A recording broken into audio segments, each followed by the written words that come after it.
oxidation states of all the elements of all the groups. Nitrogen have varied oxidation states. In ammonia it's -3. In hydrazine NH2 it's -2. Hydroxylamine it's -1.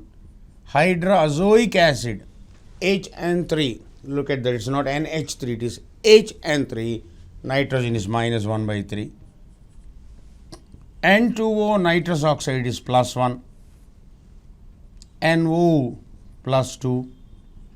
N2O3 +3. N2O4 +4. N2O5 +5. So nitrogen exhibits so many oxidation states, -3, -2, -1, starting -3 to +5. It has a host of oxidation states. So -3 to +5. And maximum covalency.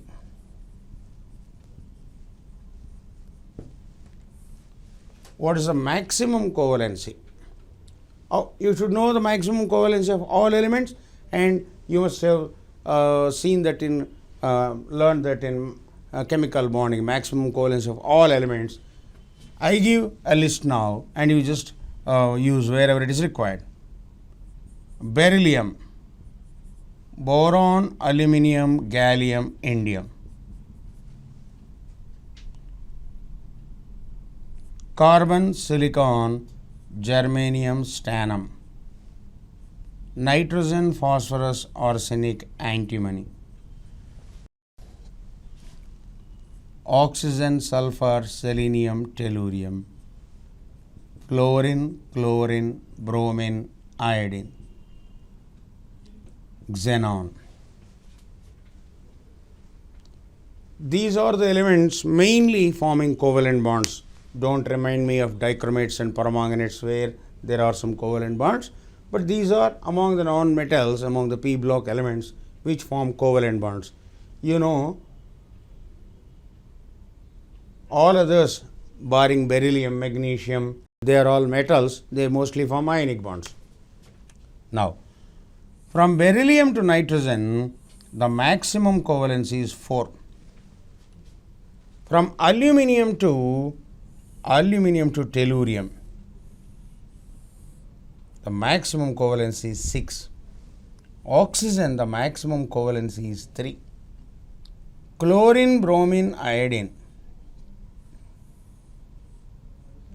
they are 7. Xenon, 8. Fluorine I don't want to discuss.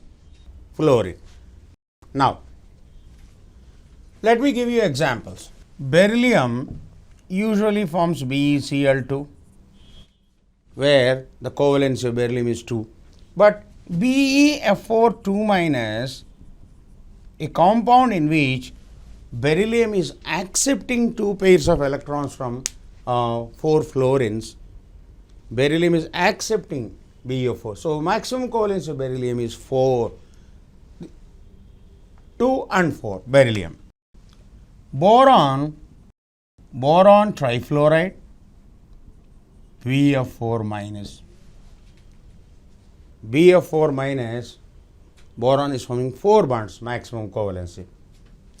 Carbon, you know, CH4, and there is a triple bond in carbon monoxide, in which of course oxygen donates, carbon accepts, carbon monoxide 3, CH4, CO.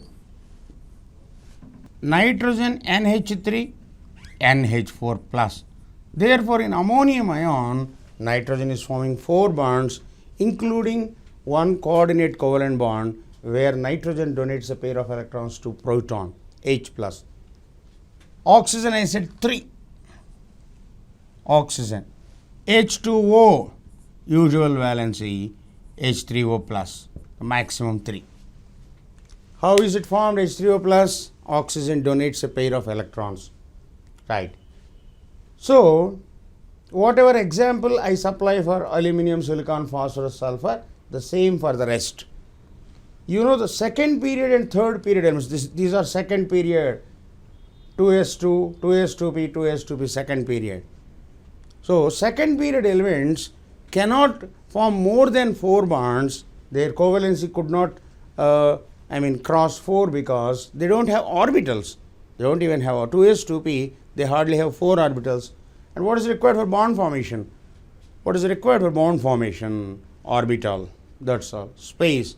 If you have space, you can invite people, or if some others have space, you can send your people there. It's orbital is essentially what is required for bond formation. Now, let's look at the maximum covalency of third period and after that. Aluminium AlCl3, AlF6 3 minus. Aluminium can form 6 bonds by accepting 3 pairs of electrons. Silicon SiF6 2 minus. Phosphorus PCl3, PCl4 plus, PCl5, PCl6 minus. PCl3 3, 4, 5, 6. 3, 4, 5, 6.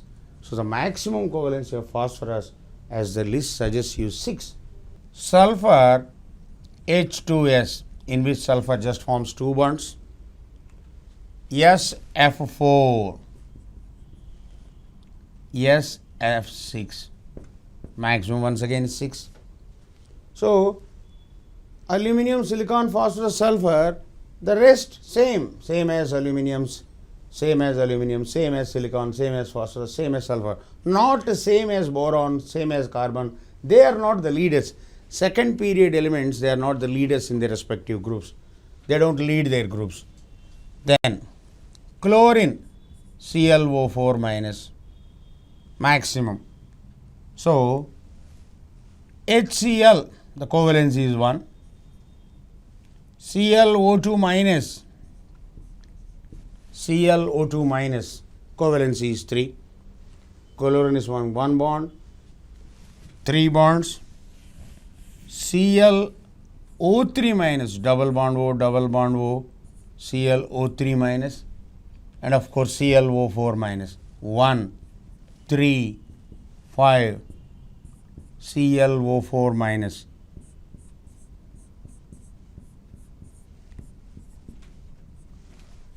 ClO4 minus 7, 1, 3, 5, 7. So that's why I said maximum covalency of chlorine is 7. So none of the molecules or ions you see, you don't see more than 6. They are all confined to 6. Okay, maximum 6 surrounding atoms. The only example in which you have 7 surrounding atoms is IF7. IF7. The only example where you have 7, IF7. Next.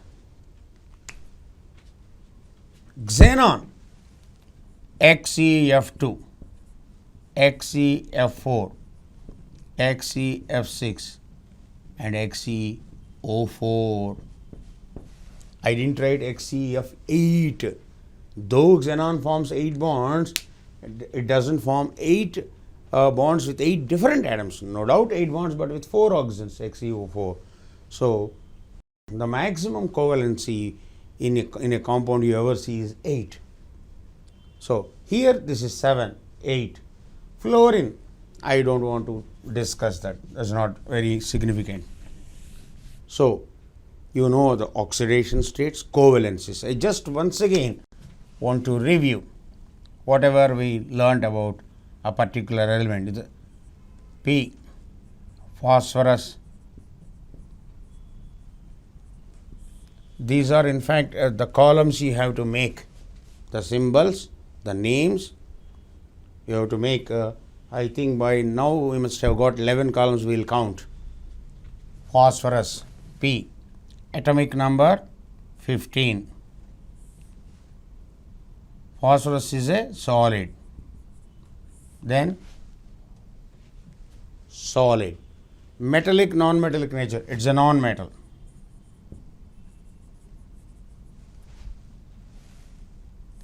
I am not writing the vertical columns, but these should be the vertical columns, like this. All about phosphorus, all about, suppose if you have phosphorus like this, yes, nitrogen, you write all about nitrogen. They should be written in the vertical columns, non-metal. If I write 11, 15 columns here, I don't have sufficient space on the board. So I am writing horizontally, but you should make vertical columns. Phosphorus, solid, non-metal. You know phosphorus is tetraatomic. Then distribution of electrons in the main levels, 285. Then 3s2 3p3, which you get from the general electronic configuration. And phosphorus exhibits allotropy. Yes. Now, oxidation states -3 to +5. Maximum covalence is 6. You count 1, 2, 3, 4, 5, 6, 7, 8, 9, 10, 11. So you have to make these 11 columns in a tabular form, 11 columns, make 11 columns like this, and you should be able to write this for all elements. So symbols, names, atomic numbers, physical state, nature, atomicity, distribution of electrons in the main level, general electronic configuration, allotropy, oxidation states, maximum covalency, the 11 important points. So you have 11 things to talk about phosphorus, and you can do the same for anything. Manganese, Mn25, it's a solid, it's a metal, of course it's monoatomic. And 25, how will you divide the electrons? 2, 8, 2, 8, 8, 2, and then 5. 2, 8, 8, 2, 2, 8, 8, 2. This is for 20 and calcium. 5 later, 3d5, 2, 8, 8, 2, and 5. So this will tell you 1s2, 2s2, 2p6, 3s2, 3p6, 4s2, 3d5. So these 5 again belong to, these 5 belong to the D only, but they come after 4s. 1s2, 2s2, 2p6, 3s2, 3p6, 4s2, 3d5. 2 and 5, these two are considered as valence electrons. Now, electronic configuration of manganese. We are discussing manganese. You should write all the 11 columns for manganese. 4s2, 3d5, 4s2, 3d5 for manganese. It doesn't exhibit allotropy, it's a metal. 0 to +7. Of course, manganese, though it's a metal, it indeed forms covalent bonds, and 7 covalent bonds, as in the case of MnO4 minus. Manganese also forms covalent bonds. MnO4. 7th group, maximum covalence once again 7. So you have 11 columns to speak about all elements, and you will be surprised, you have only 4 more headings in the entire P block. So after these theoretical aspects, you will have to know reactions, which you will learn in a different lecture called reactivity. There we look at reactions only. Until now I haven't been talking anything about any reactions. I am just giving principles. Now we have to study oxides of all elements, halides, oxyacids, hydrides.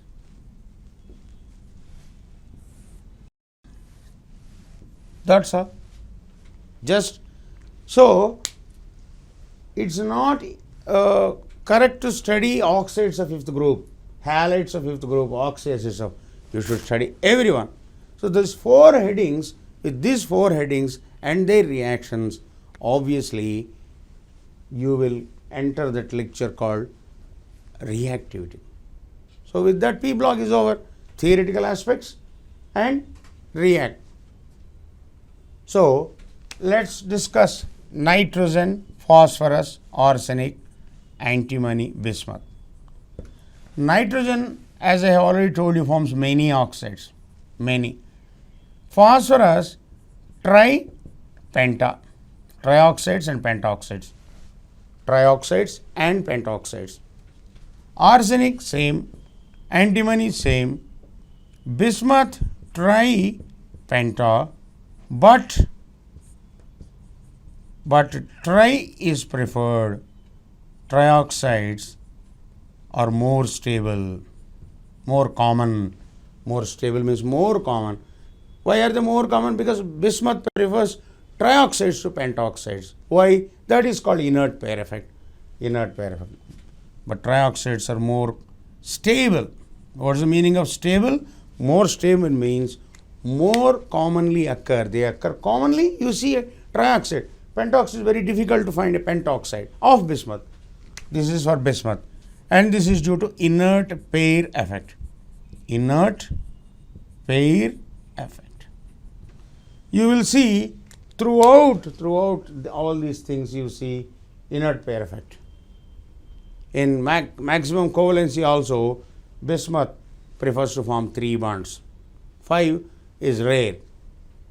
Covalency of 5 is rare in the case of bismuth. So, oxides. Nitrogen, halides, trihalides. Tripenta. Trihalide, pentahalide. Same, and this will once again same. Tripenta, but trihalides of bismuth only are preferred. Now, nitrogen, oxyacids, many oxyacids are there, many. All of them have many oxyacids. Here, no. Bismuth doesn't form oxyacids. In fact, it forms oxybases. Bismuth hydroxide is a base. So, when it comes to hydrides, nitrogen forms NH3, PH3, ASH3. All of them form tri SBH3, BiH3. BiH3 with a question mark. It has transient existence. Nobody knows whether it really exists or not. It's more like an adsorbed substance, BiH3. Now, so we have to study everything about oxides, not just nitrogen. Here we are confining to group 5, but you should extend the logic or extend the procedure to all other groups, oxides of all elements, halides of all elements, oxyacids of all elements, and hydrates of all elements. With just these 4 headings, we can conclude P block. Of course, the most important thing is reactions. We will discuss reactions through a lecture called reactivity. After P block, it will be reactivity. Now, for example, NO2. What is that you should know about oxides of nitrogen? Oxides of nitrogen or oxides of any compound for that matter. Oxyacid, hydride. What is it we should know about a given compound? First, its structure, N double bond O, a dative bond O, NO2. So, we will learn this through a heading called how to draw any structure. How to draw, we discussed that in chemical bonding, but I just want to remind.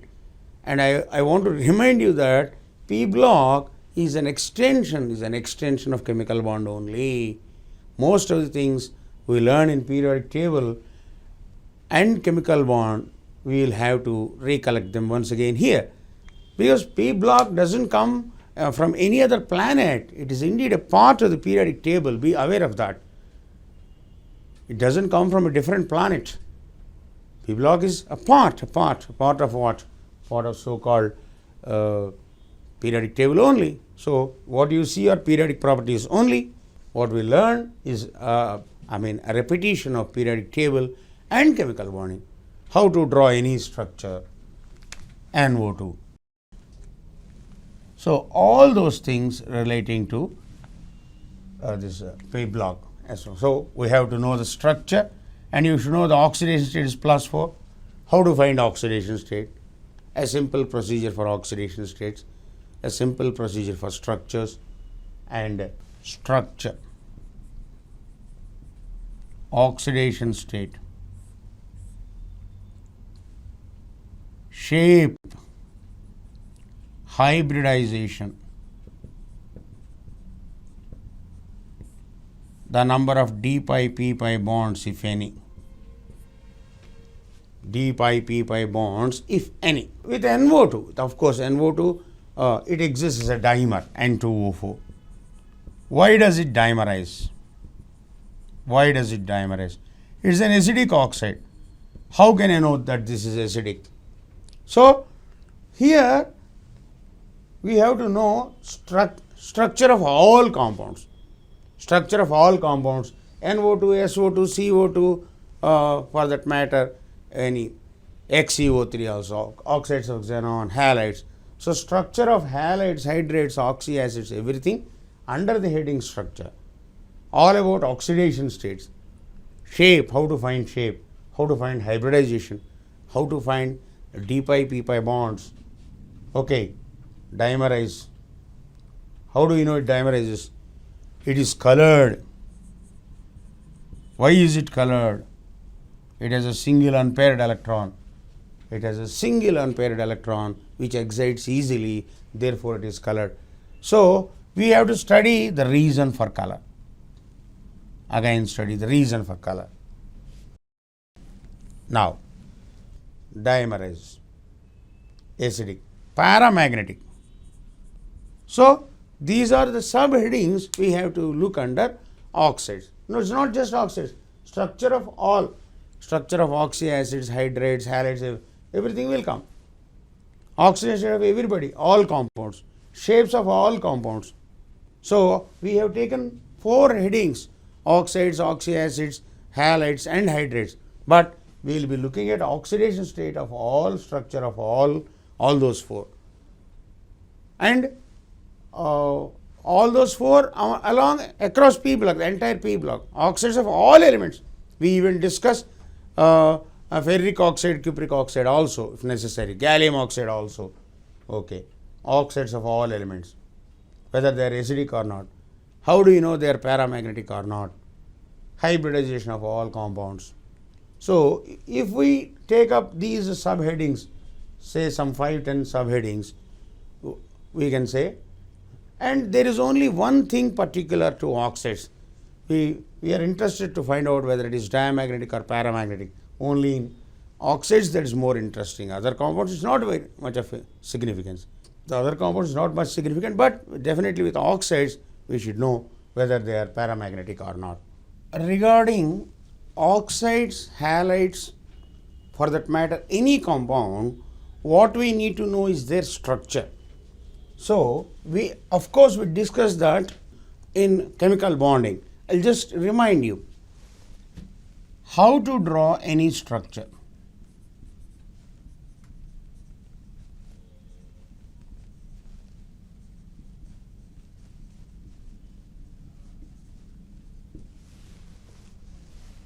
H, F, Cl, Br, I, O minus, they all form one bond wherever they are as terminal atoms, not a central atom.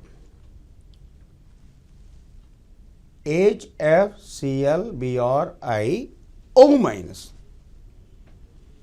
one bond. Oxygen forms 2 bonds.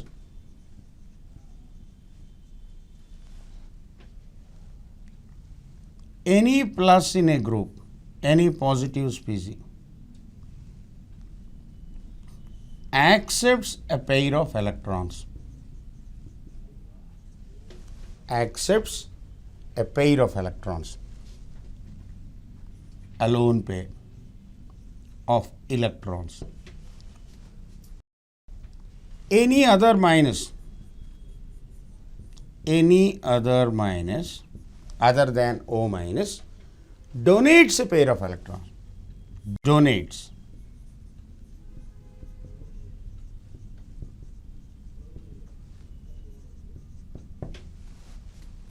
HFCl O minus. They all form one bond. Oxygen forms two bonds. Any plus in a group accepts a lone pair of electrons. Any other minus donates a pair of electrons. SO4 2 minus. You just apply that. Who is the central atom? Sulfur is said to be the central atom, and oxygens are terminal, surrounding, which are around sulfur. They are called terminal atoms. One sulfur, four oxygens, two of them are minus. One sulfur, four oxygens, two of them are minus. Oxygen forms two bonds.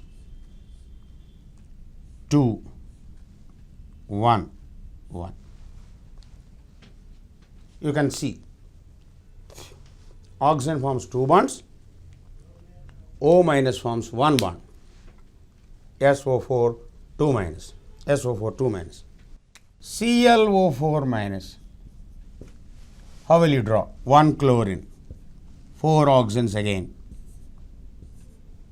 One of them is a minus. ClO4 minus. Oxygen forms two bonds. Oxygen as a terminal atom forms two bonds. O minus one bond. 1 chlorine, 4 oxygens, one of them is a minus is what you have to say. 1 chlorine, 4 oxygens, one of them is a minus. NH4 plus. NH4 plus.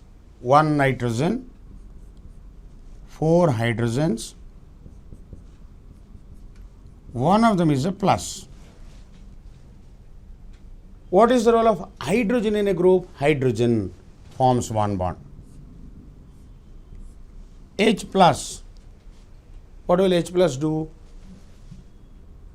Nitrogen donates. And what is the role of plus in a group? Accepts a lone pair of electrons. Never worry at the moment why nitrogen is donating and why H plus is accepting. NH4 plus. BF4 minus. Tetrafluoroborate. Tetrafluoroborate 3. Tetrafluoroborate 3 is the name. 1 boron, 4 fluorines. One of them is a minus. Fluorine forms one bond.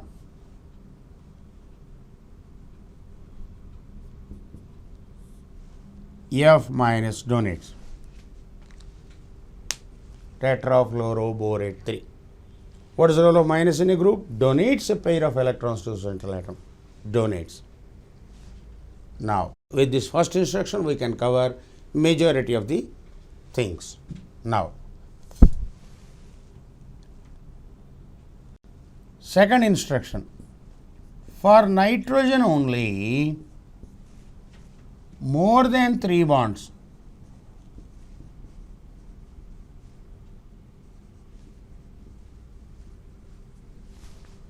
For nitrogen only, more than 3 bonds, there should be one dative bond, coordinate covalent bond. For nitrogen. NO3 minus. How will you draw the structure? First of all, locate the central atom, nitrogen. 3 oxygens. One of them is a minus. Oxygen forms 2 bonds. O minus 1 bond. Nitrogen donates to oxygen. NO3 minus. This dative bond, coordinate covalent bond is only for nitrogen. After having formed 3 bonds, it does have only a lone pair.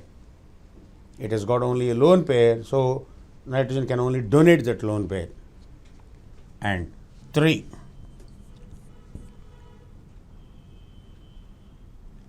More than one central atom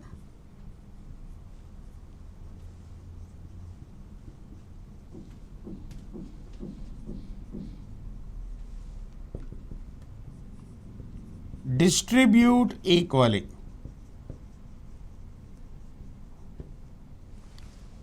More than one central atom distribute equally.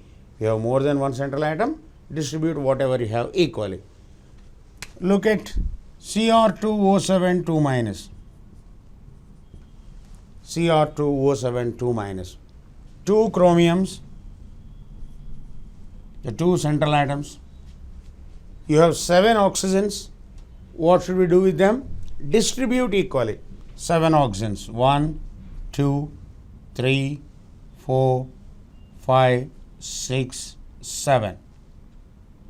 Oxygen forms 2 bonds and 2 minus distribute equally. 2. O minus forms 1 bond only. O minus, wherever it is, forms 1 bond. So this is the structure of dichromate, Cr2O7 2 minus. Next, 4th instruction. Try to avoid lone pairs as far as possible.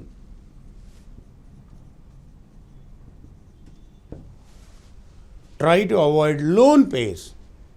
See that the central atom is not burdened with lone pairs. Why? For oxy acids,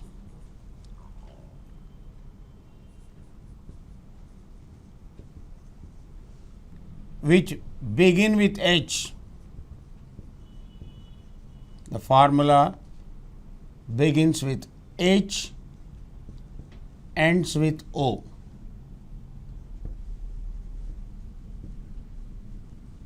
Oxygen, oxy acid, the formula begins with H, ends with O, like H3PO4,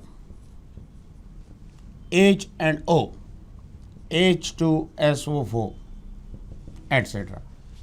HCl is not an oxy acid. HCl, there is no oxygen. That is, of course, called a hydra acid. For oxy acids, number of OH groups, oxy acids contain oxygens bonded with hydrogen. Number of OH groups is equal to number of hydrogens present. Here you are. Number of OH groups, H3PO4, phosphorus is attached to 3 OH groups. Of course, there are a couple of exceptions to this. Very few exceptions are there, like H3PO3 and H3PO2,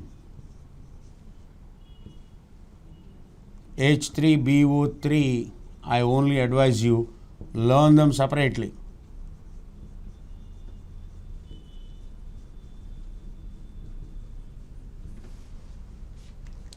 Or I will teach you them separately. But just for the sake of 3 oxy acids, don't spoil a very important observation and don't lose the benefit of learning 60-70 oxy acids without any fuss. If you know their structures, you can say many things about them. There are 1 or 2 others, H2SO5, H2SO5. Some exceptions are there. They are not, strictly speaking, they are not exceptions. I will tell you. Here you are. H3PO4. What should you do? Identify the central atom to start with. Stick to the procedure. Listen to me. I was aiming to teach you oxides, oxy acids, sulfides, halides. And first thing you should know about all of them is their structure. Using this procedure, you can draw the structure of SO3. SO3, 1 sulfur, 3 oxygens and 2 bonds each. SO3. XeO3, XeO4, you can draw the structure of any oxide, any halide. Halogens, very simple. Halides, they form just one bond. PCl5, 1 phosphorus, 5 chlorines. There ends the matter. Halides. Oxyacids. Hydrates are also simple compounds where hydrogen forms one bond. NH3. What structure is there to be learned? 1 nitrogen, 3 bonds. A structure should show the bonds present between atoms. It's enough if you show the bonds. H3PO4. So, the heading is structures, but structure of all compounds, you can use the same procedure for oxides, oxyacids, halides, for that matter, anything else. H3PO4, 1 phosphorus, 3 OH groups. 3 OH groups. We discussed this in chemical bonding.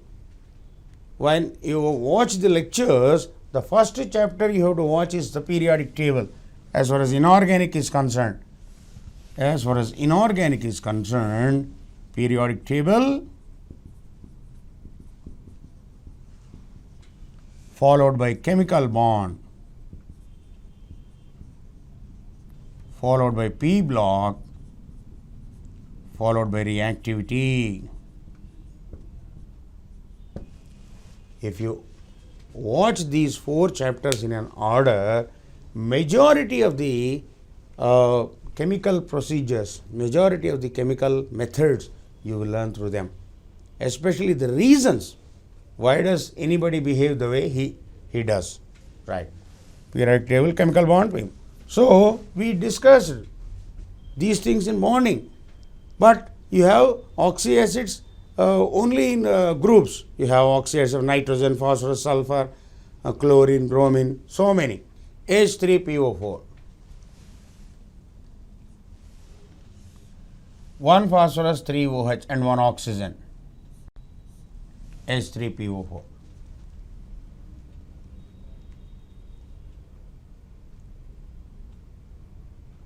Oxygen forms 2 bonds. H4P2O7. H4P2O7. 2 phosphorus, 4 OH,